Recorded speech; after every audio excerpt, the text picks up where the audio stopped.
تیرا پاکستان ہے یا میرا پاکستان ہے؟ یہ نغمہ سنتے ہوئے میرے دل میں قائد اعظم محمد علی جناح کے الفاظ آ رہے تھے کہ پاکستان سب کا ہے، لیکن گزرتی ہوئی حکومتوں اور ہمارے حالات کچھ اور ہی کہانی بتا رہے تھے۔ ہم اپنے بچوں کو کیا سکھا رہے ہیں؟ پڑھو گے لکھو گے تو بنو گے سیاست دان؟ ایک عام آدمی کیا سوچتا ہے؟ میرا کیا دل ہے کہ میرے بچے نعرے لگائیں گے اور حکمرانوں کے بچوں کی گاڑیوں کے بونٹ چومتے رہیں گے، ان کی بلیوں اور کتوں کے ساتھ کھیلیں گے، اور وہ ان پڑھ لوگ جو اپنا نام بھی نہیں لکھ سکتے ان کو اپنے اور اپنے بچوں کے مستقبل کا فیصلہ کرنے دیں گے؟ یا ایک دن حقیقی جمہوریت بھی آئے گی؟ پوری دنیا میں پڑھے لکھے لوگ اسمبلی میں جاتے ہیں، پی ایچ ڈی ماسٹرز کر کے ملک کی پالیسیز بناتے ہیں، جبکہ پاکستان میں حکومت ڈی این اے اور آپ کے خاندانی نام پر چلتی ہے۔ آپ اپنے نام کو تھوڑا سا تبدیل کر لیں، یقین مانیں آپ کی دنیا ہی بدل جاتی ہے۔ 20 کروڑ لوگ یہ سوچتے ہیں کہ ہم پر صرف 200 خاندان ہی حکومت کرتے رہیں گے۔ دھاندلی زدہ الیکشن، بیمار جمہوریت اور وہی چلے ہوئے کارتوس۔ عوام اور خاندانی سیاست کا مستقبل تو روشن ہے، لیکن جانیے اس بارے میں لائیو ود سبی کاظمی کے ساتھ۔ السلام علیکم ناظرین، میں ہوں سیبی کاظمی، آپ کا ہوسٹ، اور آپ دیکھ رہے ہیں program live with Sebi Kazmi straight from Melbourne. ناظرین، آج کے شو کا ٹاپک ہے عام آدمی اور جمہوریت۔ ناظرین، پاکستان 1947 میں معرض وجود میں آیا۔ قائد اعظم محمد علی جناح اس کے پہلے گورنر جنرل بنے۔ قائد اعظم کی وفات جو کہ ایک طبعی موت تھی یا ایک حادثہ، اس کا تعین آج تک نہیں ہو سکا۔ قائد اعظم کی وفات کے بعد نوابزادہ لیاقت علی خان اقتدار میں وزیر اعظم کے طور پر آئے، جنہیں دن دہاڑے لیاقت باغ میں گولی مار دی گئی۔ اس کے بعد خواجہ ناظم الدین، ان کے علاوہ 5 دیگر وزیر اعظم 1958 تک آئے۔ پھر اقتدار میں جنرل اسکندر نے قبضہ کر لیا۔ جنرل اسکندر سے اقتدار ہوتے ہوئے جنرل ضیاء خان، جنہوں نے نور الامین کو وزیر اعظم لگایا، اور اس کے بعد جنرل ایوب خان۔ جنرل ایوب خان کی آنکھ کا تارا ذوالفقار علی بھٹو بنے، اور ذوالفقار علی بھٹو وزیر اعظم کے طور پر سامنے آئے۔ ذوالفقار علی بھٹو پاکستان کی سیاست میں ایک بہت بڑا نام تھے۔ ذوالفقار علی بھٹو کا نام آج بھی ان کی پارٹی اور جیالے ایک بھٹو ازم کے طور پر یاد رکھتے ہیں اور ان کو کیش کرنے کی کوشش کرتے ہیں۔ ذوالفقار علی بھٹو ضیاء الحق کے عطاب کا شکار ہوئے، اور ضیاء الحق نے ذوالفقار علی بھٹو کی سیاست اور ان کی زندگی دونوں کا خاتمہ کر دیا۔ ذوالفقار علی بھٹو کے خاتمے کے بعد جنرل ضیاء الحق نے اقتدار پر قبضہ کر لیا، اور اس کے بعد وزیر اعظم محمد خان جنیجو بن گئے۔ ضیاء الحق ایک فضائی حادثے کا شکار ہوئے تو محترمہ بے نظیر بھٹو کی انٹری پاکستان کی سیاست میں ہوئی۔ محترمہ فوراً ہی آنکھ کا تارا بن گئی، اور پاکستانی سیاست میں محترمہ کا ایک بہت بڑا رول تھا۔ اس کے بعد میاں محمد نواز شریف صاحب انٹری کرتے ہیں، اور میاں صاحب اور بی بی صاحبہ کے درمیان 2 سے 3 بار پاکستانی سیاست کروٹیں بدلتی ہے۔ اس کے بعد باریاں چینج ہوتے ہوتے 1999 تک پہنچتی ہیں، جب جنرل سید مشرف اقتدار کو ایک بار پھر اپنے قبضے میں لیتے ہیں۔ جنرل مشرف اس کے بعد نگران وزیر اعظم اور ان کی ایک فوج لاتے ہیں، جن میں شوکت عزیز، معین الدین قریشی، ظفر اللہ جمالی، چودھری شجاعت اور دیگر بھی شاید شامل تھے۔ ان کو لاتے ہیں، اور اس کے بعد اقتدار آصف علی زرداری صاحب تک ہوتا ہوا یوسف رضا گیلانی کو وزیر اعظم منتخب کرتا ہے۔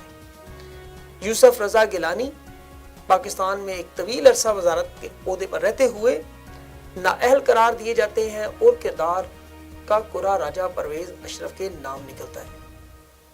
راجہ پرویز اشرف کچھ عرصہ گزارنے کے بعد ایک بار پھر میاں محمد نواز شریف صاحب اقتدار کی مسند پر تشریف براجمان ہو جاتے ہیں۔ میاں صاحب کی نااہلی، اور اس کے بعد آج شاہد خاقان عباسی صاحب پاکستان کے وزیر اعظم ہیں۔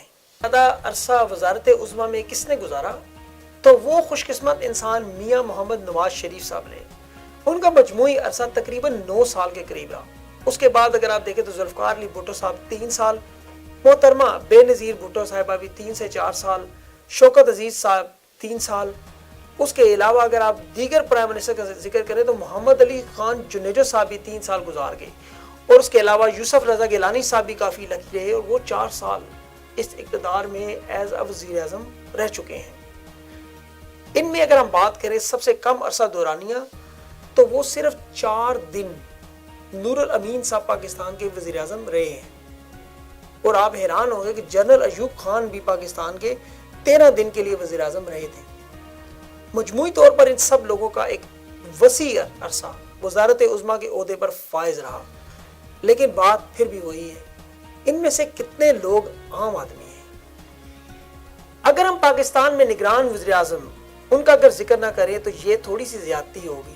ان نگران وزیر اعظم میں چودھری محمد علی، حسین شہید سروردی، ابراہیم اسماعیل چندریگر، فیروز خان نون، ایوب خان، نور الامین، غلام مصطفیٰ جتوئی، بلخ شیر مزاری، معین الدین قریشی، ملک معراج خالد، چودھری شجاعت محمد میاں سومرو، میر ہزار خان کھوسو، اور اب شاید خاقان عباسی صاحب بھی نگران وزیر اعظم ہی لگتے ہیں. یہ تمام وزیر اعظم نگران تھے. یہ 4 دن سے لے کر 4 سال کے عرصے تک رہے ہیں. ناظرین، سب سے امپورٹنٹ بات، سب سے اہم بات جو میں آپ کو بتانا چاہوں، اگر آپ اس لسٹ کا ایک بغور جائزہ لیں جو میں نے ابھی آپ کو بتائی ہے تو آپ حیران ہوں گے کہ اس لسٹ میں کتنے عام آدمی، کتنے عام لوگ وزیر اعظم یا اس منصب تک پہنچے. ان میں سے میجورٹی کا، بیشتر کا تعلق فیوڈل لارڈز، وہ لوگ یا تو بہت زیادہ پیسہ رکھنے والے وڈیرے، جاگیردار، یا ہائی سویلینز، بیوروکریٹ، ٹیکنوکریٹس تھے. ان میں عام آدمی، آپ جیسے اور میرے جیسے لوگ تقریباً نہ ہونے کے برابر. تو اس وقت سوال یہی پیدا ہوتا ہے کہ پاکستان کی سیاست میں کیا عام آدمی صرف جھنڈے اٹھانے کے لیے، نعرے مارنے کے لیے، یا ان کی گاڑیوں کے آگے رقص کرنے کے لیے ہے، یا کبھی کوئی عام آدمی بھی وزیر اعظم بنے گا؟ ناظرین، شاید پاکستان کی جمہوریت میں عام آدمی کا کانسیپٹ ہی نہیں ہے. اگر یہ عام آدمی کسی صورت میں پاکستان کی اسمبلی تک اگر پہنچ جائے تو اس کے ساتھ وہی سلوک روا کیا جاتا ہے جو کہ انلیگل مائیگرنٹس یا انلیگل سٹیزن کے ساتھ دنیا کے مہذب معاشروں میں ہوتا ہے. آج اس پروگرام میں ہم ایک ایسے ہی نڈر، بے باک اور اپنے بل بوتے پر اسمبلی میں پہنچنے والے ایک ایسے سیاستدان سے بات کریں گے جو باطل سے ٹکرا گیا لیکن اس نے ہار نہیں مانی. اس کے مقابلے میں بڑے بڑے طاغوت، بڑے بڑے سیاستدان موجود تھے جو اپنے علاقوں میں ایک جاگیردار وڈیرے تھے، لیکن اس عام آدمی نے ان کو شکست دی اور اس اسمبلی میں پہنچا. نہ صرف پہنچا بلکہ اس اسمبلی میں 10 سال تک اپنی آواز بلند کرتا رہا. یہ اور بات ہے کہ نکار خانے میں طوطی کی آواز کون سنتا ہے. ایک ایسا عام آدمی جس کی فیملی بیک گراؤنڈ میں کوئی جاگیردار وڈیرا یا کوئی بیوروکریٹ، ٹیکنوکریٹ یا سول سروس کے لوگ شامل نہیں، وہ اس پاکستان کی سیاست میں اپنا کردار کیسے ادا کرے گا؟ آئیں ان سے بات کرتے ہیں اور ان سے پوچھتے ہیں. آپ میری بات سمجھ گئے ہوں گے، میں بات کر رہا ہوں جمشید خان دستی کی. جی ہاں، جمشید خان دستی آج ہمارے پروگرام میں ہمارے ساتھ لائیو کال پر موجود ہیں. آئیں ان سے بات کرتے ہیں اور ان سے پوچھتے ہیں پاکستان کی سیاست، جمہوریت اور عام آدمی، اس کے بارے میں وہ کیا کہتے ہیں. السلام علیکم جی، میرا نام سیبی کاظمی ہے، میں لائیو وتھ سیبی کاظمی سے بات کر رہا ہوں. میری کیا پلیز جمشید دستی صاحب سے بات ہو سکتی ہے؟ جی جمشید دستی بول رہا ہوں. آپ ٹھیک ہے میرے بھائی؟ الحمدللہ جی، میں بالکل ٹھیک ٹھاک ہوں. دستی صاحب، میں آپ کا پاکستان کی پولیٹکس اور جو کرنٹ سچویشن ہے عام آدمی اور جمہوریت پہ اس پروگرام میں آپ کے 1 یا 2 منٹ لینا چاہتا ہوں. تو کیا آپ سے بات ہو سکتی ہے؟ آپ لے لیں. حاضر میرا بھائی، حاضر. جی دستی صاحب، میرا آپ سے پہلا سوال یہ ہے کہ پاکستان میں اس وقت کیا حقیقی جمہوریت موجود ہے؟ بسم اللہ الرحمن الرحیم. میرے بھائی، اس کو پاکستان میں اگر جمہوریت کے حوالے سے بات کریں تو दूर दूर तक जमहूरियत का नामो निशान नहीं है, बल्कि इंतहाई शर्मनाक आमरीत से बदतर एक आमरीत है। और ये वैद इस जमहूरियत की आड़ में इस मुल्क को तबाही के किनारे पे लाया गया। इस जमहूरियत की आड़ पे गरीब को मारा गया, मजदूर को मारा गया, किसान तबाह हो गया और मुल्क के खरबों डाला लूट के और वो जो है ना मुल्क से बाहर लेके गया। और जब एहतसाब का नाम आए, कुछ चोर और डाकू पकड़ा जाए तो वो फिर कहते हैं कि जमहूरियत के खिलाफ साजिश है। ये इंतहाई शर्मनाक और घटिया और सियाहकार बदतरीन जो है ना जमहूरियत जो है ना ये पाकिस्तान में है। और जमहूरियत कहना भी मैं कहता हूँ एक पैसे जिम्मेदार के, पैसे पार्लियामेंट के एक शर्म आती है। और ये डाकू और लुटेरों और बदमाशों और माली दहशत गर्दों पे तोला है जो जमहूरियत की आड़ लेकर पाकिस्तान को लूट रहा है, खा रहा है, अरबों खरबों डॉलर जो है ना फेंक रहा है। और गरीब मर गया, इस मुल्क का पानी नहीं है, इस मुल्क में पीने का पानी नहीं है, सेहत नामी चीज नहीं है। करोड़ों नौजवान खुदकुशियों पे मजबूर है। हर तरह कानूनियत पुलिस करती आप देख लें, वापदा करती देख लें। तो यकीनन मैं कहता हूँ दुख की बात है जब पाकिस्तान में जमहूरियत की नाम ये सियासी डाकू जो लेते हैं, जो असेंबलियों में 90% चोर लुटेरे बदकिरार क्रिमिनल जैन पेशा बैठे हैं, तो एक दुख लगता है। दस्ती साहब, 1947 से लेकर अब तक 25 वज़ीर-ए-आज़म तकरीबन तब्दील हो चुके हैं। आने वाले साल 2018 में आप किसे वज़ीर-ए-आज़म देख रहे हैं? पहली तो बात है कि मैं इलेक्शन नहीं देख रहा, राय अल्लाह जानता है। अभी तो अगर ये इलेक्शन हो, एक चोर डाकू को लुटेरे को निकाल के और दूसरे चाकदारों को आते थे जमहूरियत के नाम पे लूटे, मैं इसका हामियों के सबसे पहले एहतसाब हो। पाकिस्तान की जो बड़ी अदालत है सुप्रीम कोर्ट, जिसने नवाज शरीफ से शुरू किया, सिर्फ एक नवाज शरीफ नहीं है बल्कि असेंबलियों में 90 से 95% जो लोग बैठे हैं, साबका है या मौजूदा है, सबसे पहले एहतसाब इन सियासतदानों का, इन जमहूरियत के नाम पे डाकुओं का, लुटेरों का एहतसाब हो। इनको चौकों चौराहों पे लटकाया जाए। इनकी जो लूटी हुई दौलत है कौम और मुल्क की, वो पाकिस्तान के में वापस की जाए। और फिर एक सही एहतसाब हो कि फिर इलेक्शन, क्योंकि पाकिस्तान की सियासत एक बिजनेस है, करोड़ों लगाओ अरबों कमाओ। अगर यही कर रहा, अगर 18 में इलेक्शन, तो ये लोग आ जाएंगे, अक्सरियत में आ जाएंगे, फिर वही 90% वही चोर लुटेरे आएंगे, चंद 10% सही लोग आएंगे मगर वो बेबस होंगे। तो पहले एहतसाब हो, एहतसाब के बाद हो।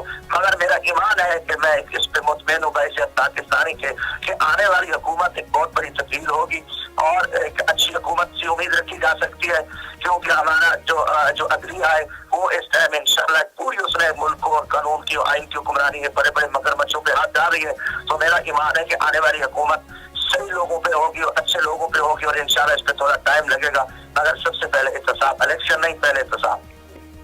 दस्ती साहब, मेरा यहाँ पर आपसे एक बहुत अहम सवाल बनता है कि इस प्रोग्राम का टॉपिक भी जमहूरियत और आम आदमी है, तो क्या एक आम आदमी पाकिस्तान का वज़ीर-ए-आज़म बन सकता है या नहीं? इसका जवाब दे दें हमें प्लीज।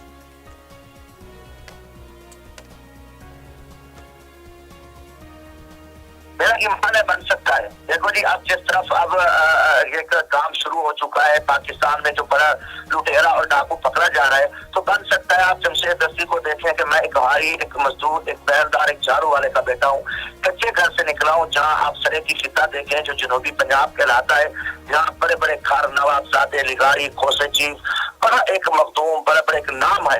तो वहाँ अगर एक ईमान था, एक कच्चे घर से मजदूर, एक जो अंडे बेचता, मजदूरी करता, मैंने बन सकता है, इन फिरौनों को शिकस्त दे सकता है अल्लाह की मदद से। तो मेरा ईमान है कि पाकिस्तानी कौम अब जाग रही है और कौम जो है ना एक शऊर है और एक पहला खतरा बने हैं। तो हम इंशाल्लाह हम भी जद्दोजहद कर रहे हैं कि आम आदमी आ गया। तो मेरा यकीन है कि पाकिस्तान में कोई आम गरीब, किसी हारी मजदूर का बेटा, किसी डेयरी वाले का बेटा वज़ीर आज़म बन सकता है। तो इसका मतलब तो ये हुआ दस्ती साहब कि हम आपको भी वज़ारत उज़्मा का उम्मीदवार देख सकते हैं आने वाले साल में? जी देखो जी, है कि जद्दोजहद है, मैं तो गैब अल्लाह जानता है, मगर मेरी कोशिश है कि कोई पाकिस्तानी, कोई गरीब आए, इसमें बिजनेसमैन आया, बड़ा बड़ा जगीरदार लुटेरा आया और जिसका एजेंडा पाकिस्तान के खिलाफ था, बेशक जमहूरियत आई या आमरीत का जो दौर आया, तो उसको भी हम कहें कि ये था कि मुल्क को नुकसान पहुंचा, कोई बेहतरी नहीं आई। वो चोर लुटेरे आगे गरीब और किसान के नाम पे, नौजवानों के नाम पे वोट लिया गया, मगर धोखा दिया। मगर मैं एक यकीनन अल्हम्दुलिल्लाह एक जज्बे के साथ निकले, अल्लाह ताला मुझे मौका दे सकता है, मैं जरूर इंशाल्लाह, मेरा ईमान है कि मेरा सच का सफर है, मैं वज़ीर आज़म बन सकता हूँ। मगर आम आदमी जो पाकिस्तानी, जिसका जीना मरना अपना पाकिस्तान है जिसका कोई कारोबार नहीं है, बिजनेस नहीं है, वो पाकिस्तान को बेहतरीन की तरफ ले जा सकता है। जमशेद दस्ती 10 साल से MNA, अल्हम्दुलिल्लाह अल्लाह का शुक्र है, ना जमीनें हैं, ना जदादे हैं, ना कोई बैंक बैलेंस है, ना मेरे कोई असासे है। 10 साल से साफ खड़े सिर्फ इस मुल्क कौम की 2 हल्कों से मैं MNA बना। मैं किसी करप्ट जमहूरियत का साथ नहीं दिया, हुकूमत का साथ नहीं दिया, हमने जद्दोजहद की। तो आज भी हमारी यही कोशिश है कि आम आदमी आगे है, उसमें जमशेद दस्ती भी आ सकता है, जमशेद दस्ती जैसे आम आदमी और भी आ सकते हैं, और इसी उम्मीद पर लड़ रहे हैं कि अल्लाह मदद करेगा। हम ना उम्मीद नहीं है, मुल्क में बेहतरी आएगी इंशाल्लाह। दस्ती साहब, एक और सवाल एज अ पार्लियामेंटेरियन आपसे मैं पूछना चाहता हूँ कि पिछले 70 सालों में जमहूरी हुकूमतें अपना वक्त पूरा क्यों नहीं कर सकी अभी तक, इसके बारे में आप क्या कहेंगे? देखो जी, गुजारिश है कि ये लोग, ये बात बड़ी अहम है। अब जब सियासत में नहीं थे, असम्बलियों में नहीं गए, तो ये सवाल था कि ज्यादती होती है। ये जो जमहूरियत के नाम पे डाकू आते हैं, जमहूरी हुकूमतें वोट लेकर आती हैं, ये सारा एजेंडा इनका पाकिस्तान के खिलाफ होता है। ये बेहतरी नहीं करते, वो कहते हैं वो चोर था, वो खा किया। मुल्क में कमीशन माफिया है, करप्शन करते हैं, थाने जो है ना जगीरदारों को देते हैं, गरीबों पे जुल्म होता है और बेगुनाह लोग मारे जाते हैं, इंतकाम लेते हैं और पाकिस्तान का पैसा लूट के बाहर देते हैं, फिर पाकिस्तान के खिलाफ साजिश करते हैं। जो दुश्मन है उसको पाकिस्तान के राज देने के लिए ये कोई नहीं चाहते। आप देखें कि मौजूदा हुकूमत ने भी मोदी के साथ डैम दिया, और जरदारी को अगर डैम मिला पिछले दौर में 5 साल उनकी हुकूमत ने मुकम्मल किए, तो जरदारी ने भी इस मुल्क को कोई अरबों खरबों इस मुल्क के लूटे। मैं खुद उसमें ताजी को पुकार आप करते रहे, तो मुल्क को दिवालिया कर जाते हैं, मुआशी तौर पे गिरा जाते हैं, अरबों डॉलर अरबों रुपए कर्जे ले जाते हैं। इस वक्त आज देखें पाकिस्तान का हर 12,000 अरब का मकरूज है। पाकिस्तान का बच्चा 1,35,000 हर बच्चा जो है ना मकरूज है। तो ये जमहूरियत मिलती है, मगर जब ये लुटेरे बन के वही पुराने रवायती लोग आते हैं, खाते हैं, तो फिर जो है ना ये पूरे नहीं होते, इनको दफे होना चाहिए, मुल्क को बेच देंगे। तो इसलिए ये खुद साजिश करते हैं, ये खुद मुल्क को लूट कहते हैं पूरा होता बेच दो। दस्ती साहब, अभी पिछले कुछ महीनों में आपकी गिरफ्तारी की खबरें बहुत गर्म थी। आपका एक बयान पुलिस की वैन से भी आया जिसमें आपने एक बड़ी दर्दमंदाना अपील की लोगों से, आपने तहरीक इंसाफ से भी अपील की। तो क्या PTI, इमरान खान, शाह महमूद कुरैशी या किसी और पार्टी ने आपके लिए कोई मदद की, कोई आपके लिए आया, या आप एक आम आदमी के साथ वही हुआ जो आम आदमी पार्लियामेंटेरियन के साथ भी वही हुआ जो एक आम आदमी के साथ होता है?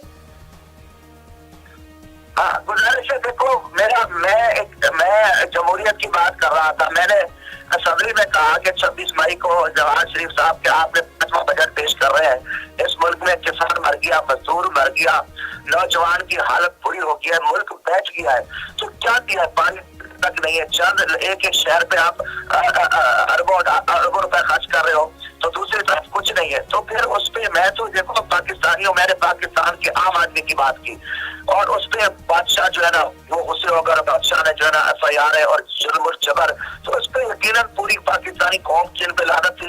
चंद लोग थे उसमें जो सही मानों में लोग थे, आप शाह महमूद साहब थे, शेख रशीद साहब, इमरान खान साहब ने आवाज उठाई, तो उस पे लोगों ने यकीनन खासकर पाकिस्तानी कौम ने आवाज उठाई जो पाकिस्तानी बाहर बैठे थे मुल्क से। मैं कहता हूँ कि जितने पाकिस्तानी दुनिया पे बाहर मुल्कों में रह रहे हैं, उन्होंने मेरा दुख अपना दुख समझा कि जमशेद दस्ती हमारे तबके के गरीब है, अगर उसने एक जालिम कुरान के सामने कलमा हाथ कहा, उसने अगर मुल्क की बात की, उसकी करप्शन की बात की, तो वो क्योंकि मुझे उसने आम गरीब समझा ना, वो बड़ों पे तो हाथ नहीं डाल सकते थे, तो उसने अबूरी हरकत की, मगर उसको जिल्लत रसवाई का सामना पड़ा। मुकला मीडिया और पाकिस्तान की अदलिया ने, पंजाब की अदलिया ने अल्हम्दुलिल्लाह इंसाफ किया, और अल्लाह का शुक्र है कि आज हम बैठे हैं और वो चोर निकल गए, मुल्क से उनका सफाया हो गया। दस्ती साहब, 2018 के आने वाले इलेक्शन में क्या आप किसी पार्टी की तरफ से अब इलेक्शन लड़ेंगे, किसी पार्टी में शामिल होने जा रहे हैं, या फिर आप एक ऐसे आजाद उम्मीदवार इलेक्शन लड़ेंगे? इसके बारे में आप क्या कहते हैं? नहीं मेरे भाई, मैंने पाकिस्तान अवामी राज पार्टी की बुनियाद रखी है, और ये पहली दफा जिसका इंतखाबी निशान झाड़ू लिया है। मैं अपने तबके की जंग लड़ रहा हूँ। मैं इस मुल्क को फिरकावारियत का खात्मा देखना चाहता हूँ, कौम परस्ती, इलाका परस्ती, और ये मुल्क जो है ना बड़ी कुर्बानियों से बना है। तो मैं इस सिस्टम के खिलाफ, मैं एक तबकाती लड़ाई है आम आदमी की, जो पाकिस्तान का पिसा हुआ गरीब मजदूर तबका है, और जो पाकिस्तान में है, जो पाकिस्तान से बाहर मजदूरी कर रहे हैं, जिनकी जमा पूंजी लूटी जा रही है। तो मैंने यहाँ पार्टी की बुनियाद रखी, और इंशाल्लाह मैं पाकिस्तान अवामी राज के प्लेटफॉर्म पे इलेक्शन लड़ूंगा, और मैं अपने नौजवान ढूंढ रहा हूँ जो मेरे तबके के है, तो मैं उस पे झाड़ू निशान होगा, और पहली दफा पाकिस्तान के बैलेट पेपर पे और जो है ना ये निशान रहेगा। तो मैंने ये काम शुरू कर दिया, मुझे तकरीबन 8-9 महीने हो गए मैंने ये काम शुरू किया। जी दस्ती साहब, आपका बहुत बहुत शुक्रिया, आपने हमारे साथ लाइव विद सभी काज़मी में बात की और आपने हमें वक्त दिया। इंशाल्लाह आपसे फिर दोबारा बात होगी। इस्लाम। नाज़रीन, आपने जमशेद दस्ती की बातें सुनी। उनकी बातों में बहुत कड़वाहट थी और शायद सच में कड़वाहट होती है। जमशेद दस्ती एक आम आदमी है। मैं आपसे एक सवाल पूछना चाहता हूँ और अपने दिल पर हाथ रख के आप मुझे उसका जवाब दें कि अगर इमरान खान, नवाज शरीफ और आसिफ अली जरदारी आपके घर बजाय प्राडो, जहाज और हेलीकॉप्टर के गदा गाड़ी, रिक्शा या साइकिल पे आए तो क्या आप उनका झंडा उठाकर उसके सामने रक्स करते हुए जिंदाबाद के नारे लगाएंगे, या आपको उनसे उनकी चमचमाती गाड़ियां, प्रोटोकॉल चाहिए? अगर तो ऐसा है तो फिर आम आदमी का जमहूरियत में कोई मुस्तकबिल नहीं। और अगर आपकी आंखें खुल गईं और आप जमशेद दस्ती बनना चाहते हैं तो फिर पाकिस्तान की सियासत में आम आदमी का बहुत बड़ा ताल्लुक और बहुत गहरा रोल है। इन्हीं अल्फाज के साथ सेबी काज़मी को इजाजत दें। मिलते हैं next week live with Sebi Kazmi. अल्लाह हाफिज़।